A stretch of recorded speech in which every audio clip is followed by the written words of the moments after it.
Let's imagine there's like an orange, and it's not like a big, juicy, fulfilling job orange. It's like a dried up orange that just looks like it's struggling.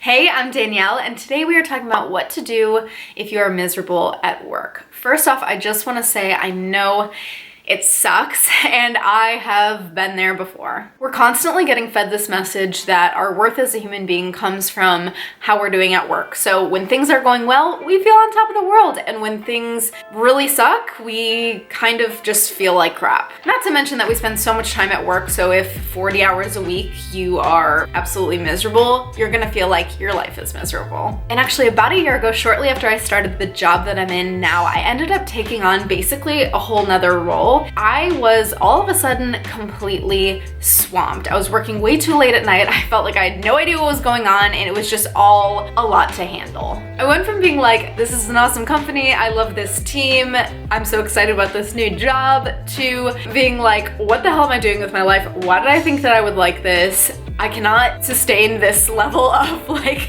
working till 9 o'clock at night. And like a month and a half later, the pandemic hit. Blessing in disguise, at least in that aspect of my life. And I will say some weeks still suck and some weeks are great, but I have a little bit more of a capacity to take on projects that I'm passionate about because everything slowed down when the pandemic first hit. I ended up being lucky in the sense that the job responsibilities that I didn't feel like were a match for my skills and were really draining my energy ended up being the ones that kind of disappeared because of the pandemic, at least in the meantime. But I've had to kind of consider, what am I gonna do as things change back to, normal, and have discussions with my team and just make sure that I don't get back to that place where things are unmanageable. Anyway, I share all this to say that sometimes your job just sucks, or sometimes you have a hard day, week, year. Sometimes you find out that your job that you're in is not so much a fit for your skill set or what you truly enjoy. And because you might be in that position right now, what I want to do is over the next couple days, share some tips and strategies for essentially making things more manageable in the present and setting yourself up for success in the future. So that's what we're gonna do. I'm gonna talk about the first important step here. Oh, I'm sorry, we're gonna talk about the first important step here, which is setting a direction. When you make even a tentative picture of what you want your future to look like, you immediately start to feel like you're moving towards something, and it gets you out of this stuck mindset. The tool that I come back to again and again and again is something called Odyssey planning from the book Designing Your Life. I feel like I've mentioned it 1,000 times now. So I actually have a couple videos where I specifically walk through the steps for creating an Odyssey plan, so I'll link that here. But essentially what you're doing is you're not limiting yourself to what is my 3 to 5 year plan. You're thinking of a whole abundance of options and what you could potentially make your life look like, and you actually lay out the pictures to do that. It's not just like a list, it's like you're basically doodling potential lives for yourself. And when I've put time and energy into creating something like an Odyssey plan or a few Odyssey plans, I feel like the days and weeks that are a struggle just don't feel quite as hard because I have this picture in the future of where I'm heading. So I'll show you exactly what I'm talking about, and the video I mentioned shows me making this exact spread here where I'm mapping out several options, and right afterwards I felt better already because in those moments where you feel stuck, it's just nice to switch that to, okay, I've got options, and doing something like, a series of Odyssey plans really turns that around. So maybe you've got your own system for career planning or figuring out what's next in your life, but if not, or if you want to try something different, definitely check out the Odyssey planning process, and just know that setting a direction for yourself is gonna give you hope and is gonna give you the feeling that you've got options. Nori here also wanted to say that once you make a plan, then you can start to take action towards it, and then you'll start to feel better.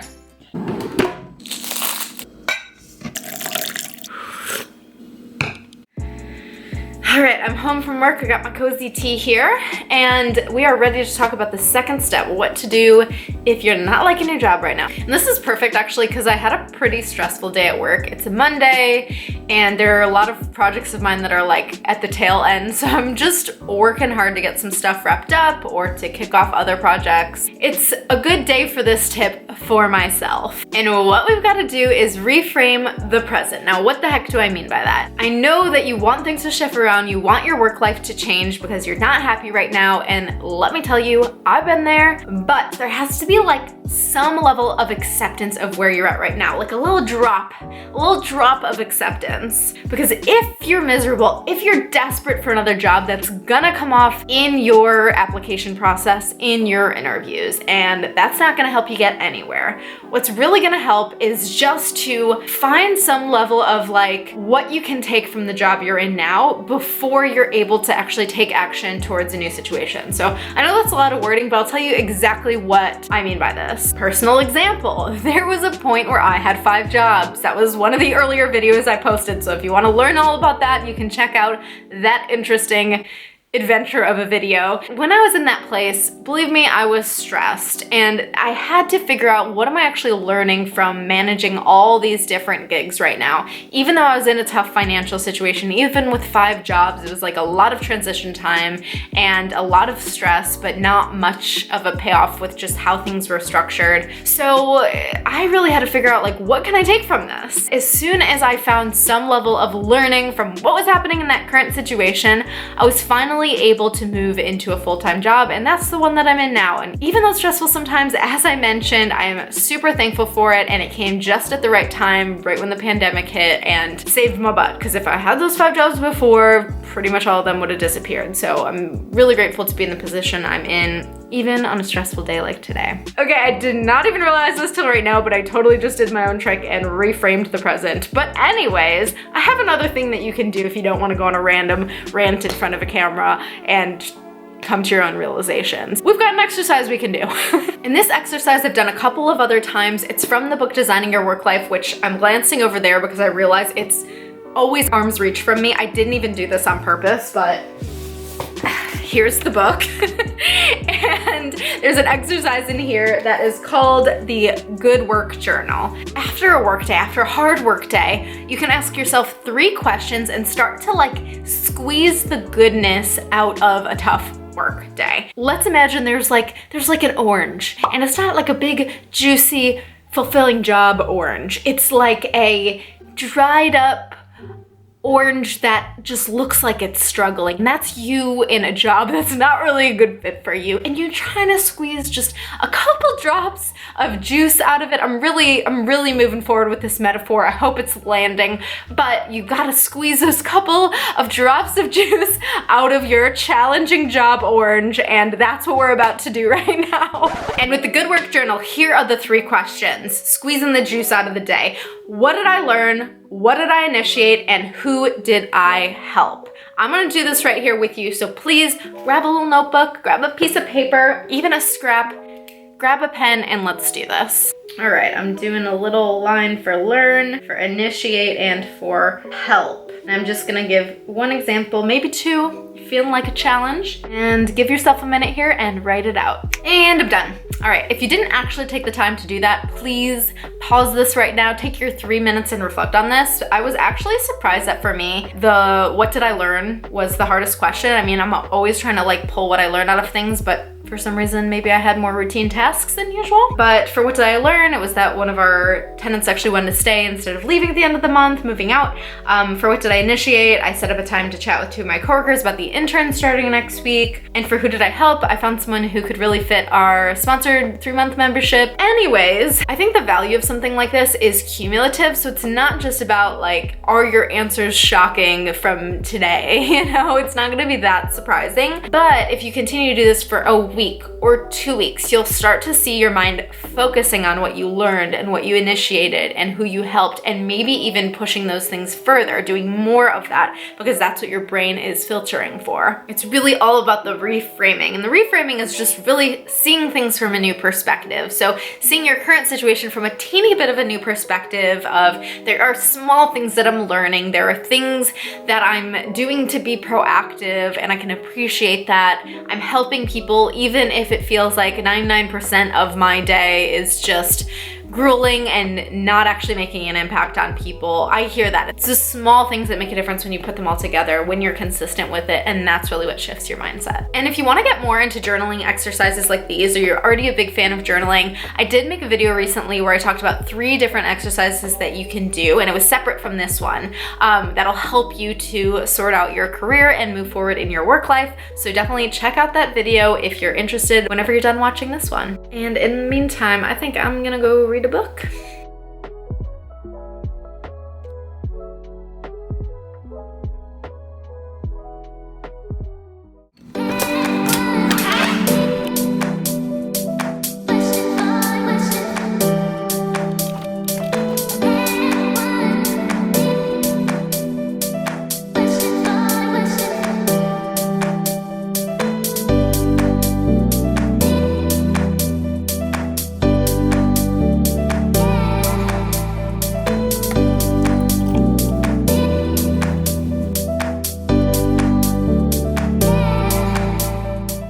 Good morning, or good whenever. So it's no surprise that our next step here is, of course, making a change. And we're talking about this in the context of both inside your job and outside. Let's talk about outside first, since that's kind of the more obvious. You need to find just these little steps that you can take towards a job that you really want, in discovering a job you want, in actually going towards a job that you want. That's really the obvious thing, and I know it's hard, but just, I swear, baby steps has always worked for me. So just take it one little step at a time to do some research, have informational interviews, talk to people, and have some hands-on experience, whether that's just like doing a little project on your own or trying to shadow someone for a day. Just take these little steps towards a job that you want, or discovering a job that you want. And then there's also the change within the job you're in. So as you're learning more and more about what you really want to do, there are ways that you can make slight alterations in the job you're actually in to support that. So are there small projects that you could take on in addition to your workload, even if you're kind of busy as it is, that will help you gain experience in the area that you're looking to grow into? Are there specific skill sets that you can identify that you're already working on, and really harness those and really develop those, whether it's, project management or budgeting or content creation or sales in some capacity or marketing? How are you using skills already in your job, little strengths of yours, even if it's like customer service or something like that, which is applicable in any client-facing role? How can you take these little strengths or little skills and develop them and really grow them and really harness them, so that you're basically using the job you're already in to train for your future job and give you leverage to actually get that job? So it's about taking baby steps towards the job you really want,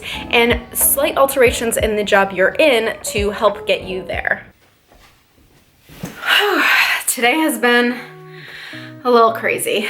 Listen, whether you are miserable in your job right now, or just a little stressed and taking on a lot, or you're just kind of wondering if the role you're in is really a fit for you and your strengths and your interests, I hear you. I feel like we've all been there before, whether it's an actual toxic team or just being in a job role that feels really unnatural and just not a fit. But let me tell you something, we're about to get to the cold, honest truth, no filters here. It's about to get real. Because what I want to tell you is that at the end of the day, happiness is a choice. Happiness is a choice. I've thought a lot about this, okay? So certain situations, it is definitely easier to feel happy. If you're in a job that you absolutely love, it's obviously easier to be happy in that situation versus in a job that you're miserable at. If you have a boss that you love, easier to feel happy. If you work for an organization that has a strong mission that you're so passionate about, easier to feel happy. If you are in a role that totally fits your skill sets, easier to be happy. If your team members are like your new best friends, obviously easier to be happy. If you make a ton of money, maybe it's a little bit easier to be happy. But when it's all said and done, you have that choice, no matter what your situation is, whether you've got all or none of those things that I just listed. All right, stepping off my soapbox now. Why did I bring all this up? Why did I just rant? Because we're ending this thing with a pep talk. No matter what situation you're in, what I really want is for you to be able to take steps towards a future that's really exciting to you, but also in the meantime, find some little drop, that drop of orange juice, bringing it full circle, some little drop of being content in the situation you're in now as all the other details get sorted out. I don't know why I'm doing so many hand motions right now. It's just because I'm passionate and I got a lot to say about this. But this is important. I'm gonna say it one more time. If you can just take steps towards the thing that's really exciting to you and figuring that out, but find some level of satisfaction or contentment in whatever situation you're in right now, that is the key. My hope is that you can do the best you can in whatever situation you're in. And we will go ahead and wrap it up here. And if you want more videos from me about personal growth and career development, definitely click subscribe and you'll see all the new ones pop up. I hope they have a wonderful rest of your day. I'll see you in the next video. Bye. I love you. You're so cute. You're so cute. How are you so cute? How did you get this cute? So when you make even like a tentative plan for the future, a potential picture of what you want your life to look like, you actually and you will get all the updates on what I am coming out with when you put them all together, cumulatively.